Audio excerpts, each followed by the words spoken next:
Bonjour à tous, j'espère que vous allez bien. Bienvenue pour ce nouveau numéro du Petit Exo de Colle, aujourd'hui numéro 116. Et pour ce numéro, je vous propose un exercice de combinatoire où il va s'agir d'énumérer le nombre de murs que l'on peut construire à partir d'un certain nombre de briques fixées et d'une méthodologie de construction. L'énoncé précis du jour est donc le suivant. Nous disposons de n briques rectangulaires numérotées de 1 à n correspondant à leur ordre d'utilisation. Pour construire un mur, après avoir déposé la première brique au sol, nous imposons à ce que chaque nouvelle brique soit déposée soit au-dessus de la brique précédente, soit au sol à droite d'une précédente colonne. La question est alors, combien de murs différents pouvons-nous construire de cette façon, en tenant compte bien sûr de leur numérotation, donc c'est-à-dire dans leur ordre de passage. Cet exercice est un exercice qui m'a été proposé par l'un d'entre vous, et donc je me permets de le mentionner et de mettre son commentaire en bas de l'écran, donc merci à toi, toi qui m'avais proposé cet exercice et qui te reconnaîtra. C'est un exercice qui pourrait très bien s'attaquer en première année de classe préparatoire, il n'y a pas besoin d'avoir énormément de background pour attaquer cet exercice, et en soi, c'est pas un exercice super difficile à condition que tout soit bien expliqué. C'est-à-dire qu'il faut que je vous explique la question de numérotation des briques, il faut aller que je vous explique comment on place les nouvelles briques les unes après les autres, etc. Car si j'avais pas fait ça, les questions d'énumération deviendraient beaucoup plus compliquées.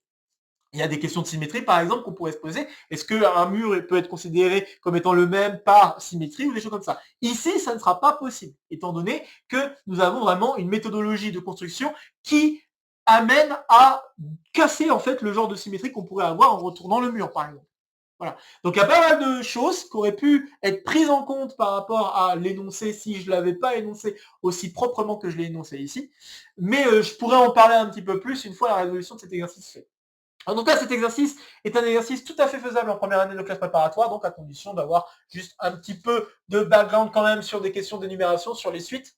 Je pense que ça peut aider. Mais en soi, vraiment, n'importe quel étudiant de première année de classe préparatoire, voire même de terminale qui serait un peu curieux, pourrait essayer de se lancer dans cet exercice.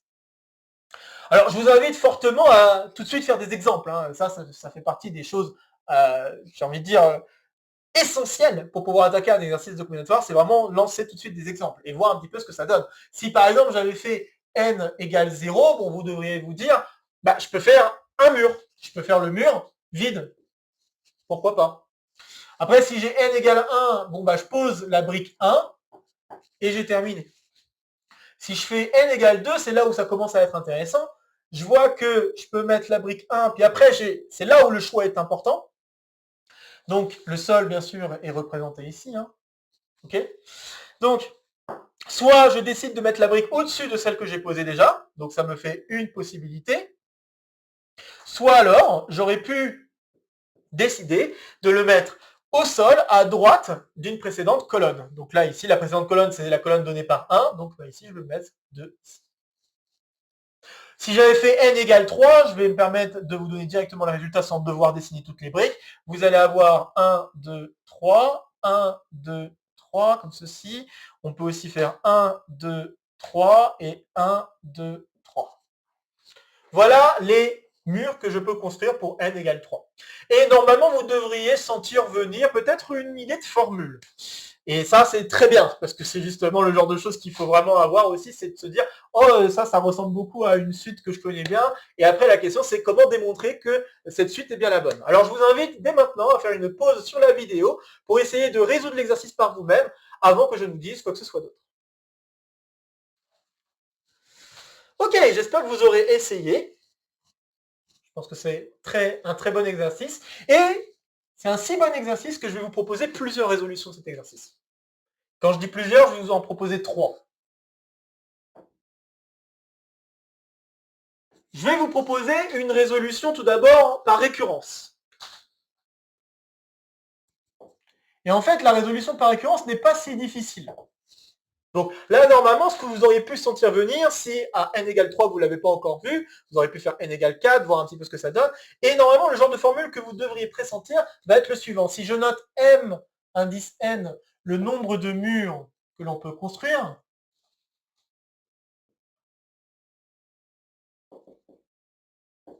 on peut construire avec n briques,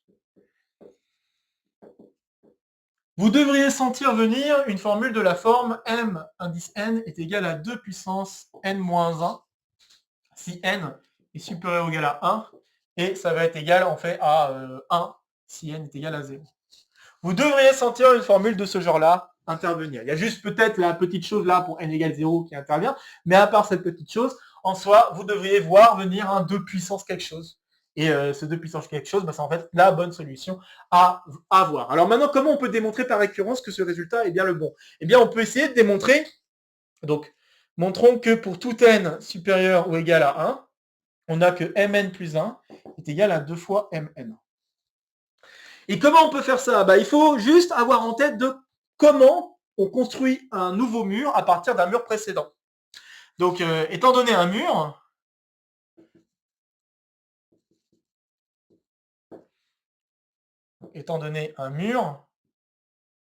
mur dont la donnée peut être explicitée soit par le nombre de briques qu'on a dans chacune des colonnes, soit par des points dans le plan. On pourrait très bien dire qu'on a des points dans le plan pour juste dire, voilà, on a tel point qui apparaît, le point par exemple 0, 0 pour la brique 1, le point 1, 0, 1 pour la brique suivante, etc., etc. Donc on pourrait très bien mettre des points juste pour bien préciser qu'est-ce qu'on entend ici par qu'est-ce qu'un mur.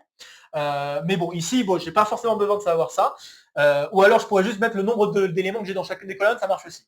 Mais bref, en tout cas, ce que je veux dire ici, c'est que étant donné un mur, vous avez donc deux possibilités pour passer d'un mur. Donc, étant donné un mur avec n briques,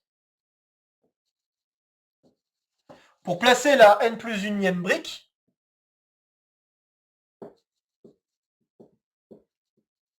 on a deux choix. Soit on a donc notre mur, que je représente comme ceci. Donc, disons mur, voilà. Soit on a notre mur comme ceci et on a décidé de mettre la dernière brique, on décide de mettre la n plus unième brique au-dessus de la dernière colonne, ou alors on a décidé d'avoir un autre mur là et de mettre la n plus unième brique ici. Maintenant, la question que vous pouvez vous poser, c'est est-ce que les ensembles de murs pour lesquels j'ai fait mur avec n briques et j'ai décidé de mettre la dernière brique au-dessus de la précédente, ou mur que j'ai eu en ajoutant une dernière brique, est-ce que ces murs-là vont être distincts? La réponse est oui, ce sont des ensembles distincts. Donc ces deux ensembles de murs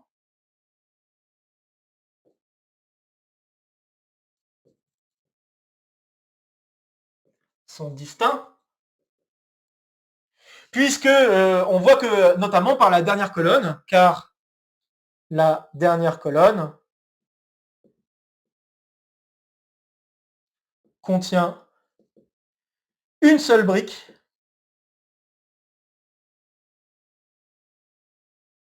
pour le deuxième choix. Il n'y a qu'une seule brique que je dois placer dans la dernière colonne ici, alors que pour les autres, là, j'ai décidé de la mettre au-dessus d'une précédente. Donc ça veut dire que la dernière colonne du mur, elle contient plus qu'une seule brique. Elle en contient au moins deux. La précédente, n, et n plus 1. Donc automatiquement, je me retrouve avec en effet une classification qui distingue ce qui se passe d'un côté comme de l'autre. Combien j'ai de murs que je peux construire alors de cette manière-là? Eh bien ici, je vais en avoir m indice n. Combien j'ai de murs que je peux en construire là? J'en ai aussi m indice n. Ce sont donc tous les murs que je peux construire à partir de ce pattern. Et donc, ça veut dire alors que mn plus 1, donc le nombre de murs que je peux construire avec n plus une brique, eh bien c'est soit j'ai mis la brique au-dessus de la précédente, donc mn, soit j'ai décidé de mettre la brique à la dernière colonne, donc juste après la dernière colonne, ce qui me donne encore une fois mn, donc 2 fois mn. Et voilà, maintenant que j'ai cette relation, eh bien par récurrence, il n'est pas difficile de vérifier que mn plus 1 c'est bien égal à 2 puissance n. Et on conclut. Voilà, je n'ai pas écrit toutes les phrases que j'ai dit à l'oral. Je vous invite fortement à faire des pauses ou à faire demi-tour dans ce que j'ai pu expliquer. Vraiment, tout y est. Hein, dans toute mon explication, tout y est pour avoir la preuve de cette chose par récurrence. Bien, donc voilà une première preuve qu'on pouvait amener pour énumérer le nombre de murs que l'on peut construire avec cette méthodologie-là. Je vais maintenant vous proposer une deuxième preuve. Une deuxième preuve qui peut se trouver encore aussi par bijectivité. Donc on va faire une bijection.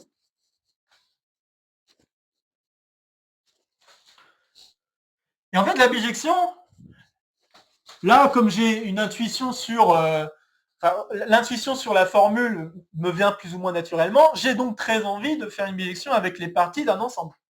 Et donc, bah, c'est exactement ce que je vais faire en fait. Je vais faire une bijection. Donc, deuxième méthode, bijection. Bijection. Donc, la bijection, je vais la faire de la manière suivante. Si je note grand M, indice N, les murs, l'ensemble des murs à N briques que je peux construire, alors j'ai envie de faire la bijection suivante. À un mur NN, je vais associer une partie de l'ensemble N plus 1, donc 1 N plus 1, N moins 1, pardon. Donc bien sûr pour N supérieur ou égal à 1, sinon ça n'a pas de sens. Et qui donc à un mur va associer l'étiquette, donc de la première ligne du mur, moins 1. Et j'enlève 0 à ça. Alors, ça peut paraître bizarre, mais je vais vous expliquer pourquoi cette bijection, enfin pourquoi ce truc, c'est bien une bijection, et pourquoi comment on aurait pu penser à cette bijection. Eh bien, il suffit juste de se dire à quoi vont ressembler les murs si je commence à construire un mur avec N briques, etc. Eh bien, comme je vous l'ai dit, on pouvait encoder les murs de différentes manières. On pouvait les encoder soit en disant qu'on a des points sur Z2, disons, ou N étoile, bref, peu importe, ou NN, peu importe. Mais on peut aussi l'encoder en disant combien il y a de briques dans chacune des colonnes.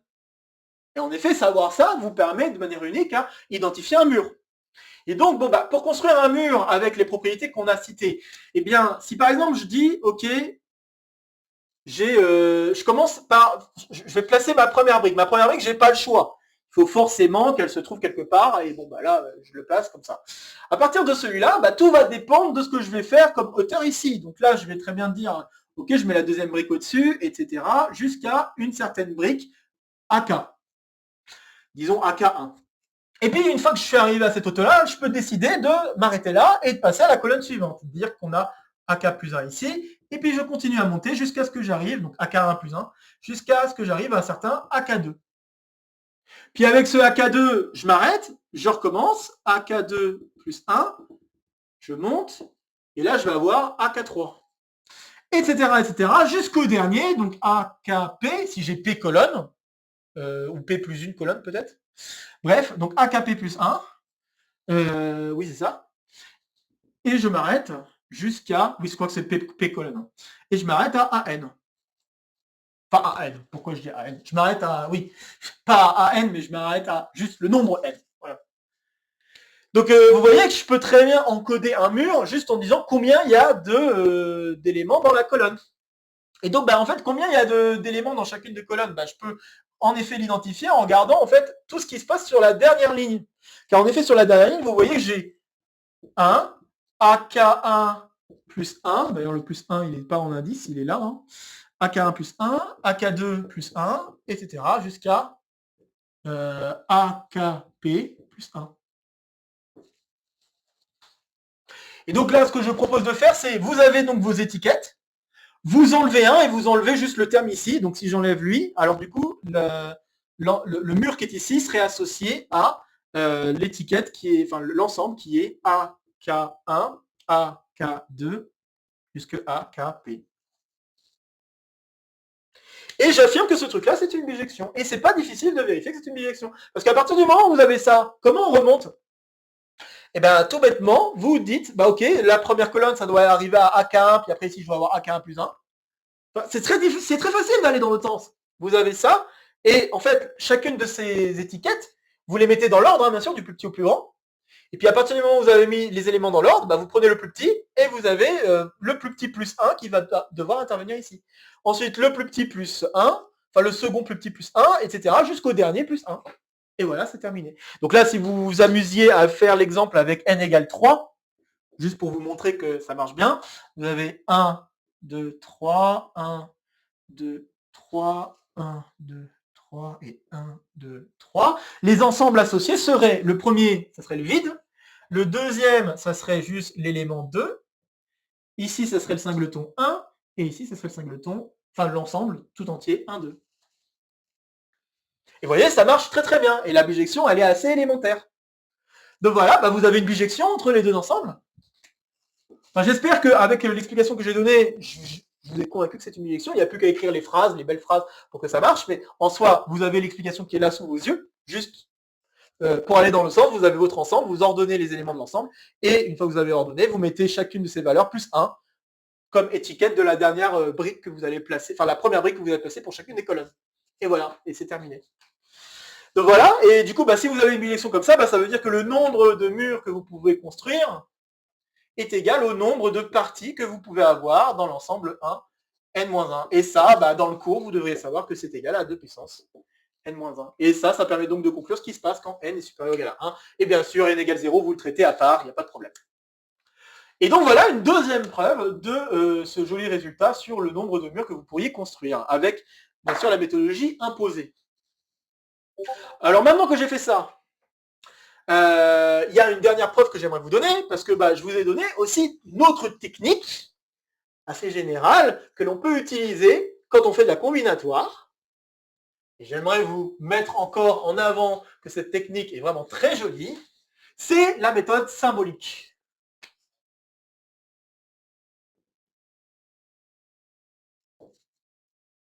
Alors la méthode symbolique, alors je ne sais plus si j'ai écrit la référence de l'exo en question, je crois pas, mais c'était dans un exercice qu'on avait déjà fait ensemble, un exode-call, je ne sais plus si c'était un petit exode-call ou un exode-call, qui était lié d'ailleurs à un sujet concours où on parlait des partages, donc des partitions d'entiers. Donc c'était un très joli cas de figure où on pouvait appliquer la méthode symbolique pour démontrer le résultat qui était demandé dans le sujet concours. C'était un sujet concours central si ma mémoire est bonne. Bref.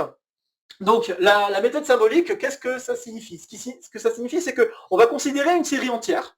Donc là, on va passer sur un niveau au-dessus, plutôt de deuxième année de classe préparatoire. On va considérer une série entière, mais une série entière formelle, c'est-à-dire qu'on se contrefiche si elle converge ou pas.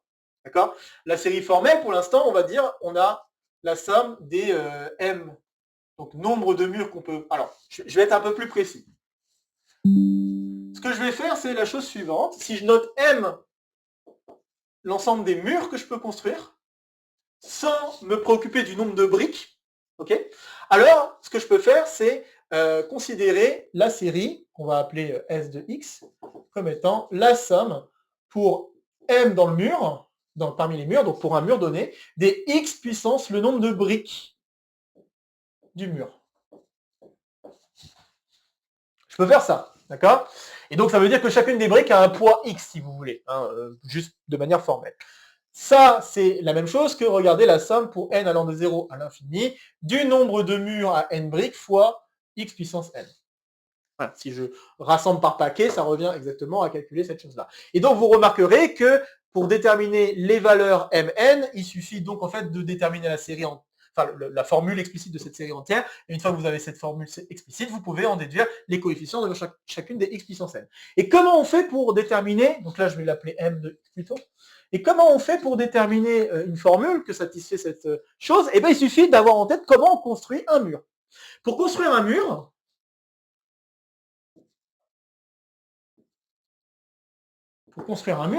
eh bien, soit je ne fais rien,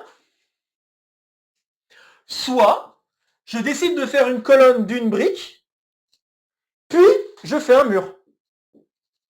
Peu importe sa taille. Ou alors je fais une colonne de 2 briques et je fais un mur.